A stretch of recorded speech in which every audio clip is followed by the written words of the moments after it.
Well, Indigenous Labor MP says a suicide epidemic is crippling her home community. Marion Scrymgour spoke out after the deaths of 3 young men on the Tiwi Islands in the past week.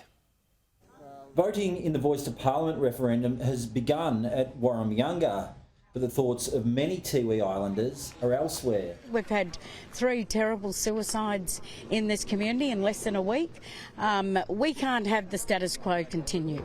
Home to just 3,000 people, the Tiwi Islands is famous for producing some of this country's greatest Australian rules footballers. But it's also home to some of the world's highest rates of premature death, especially for young men.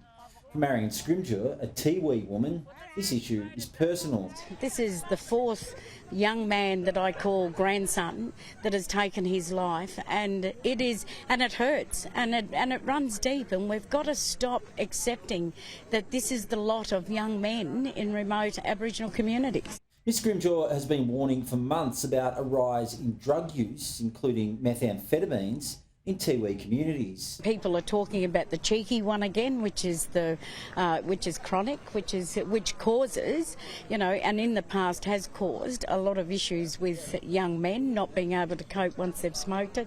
Marion Scrymgour says she's seeing too many young men die here on the Tiwi Islands. She says the country needs to pay attention to what's going on here right now, or nothing will change. We've got to stop this from happening. It's a crisis and no one's looking at it.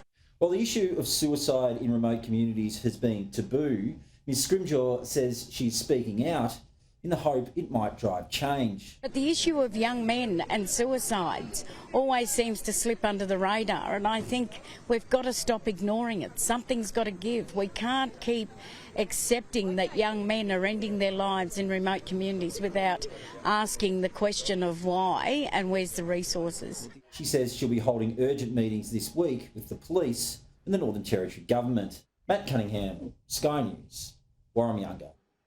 And if you or anyone you know, folks, feeling distressed, there's always Lifeline, 13 11 14.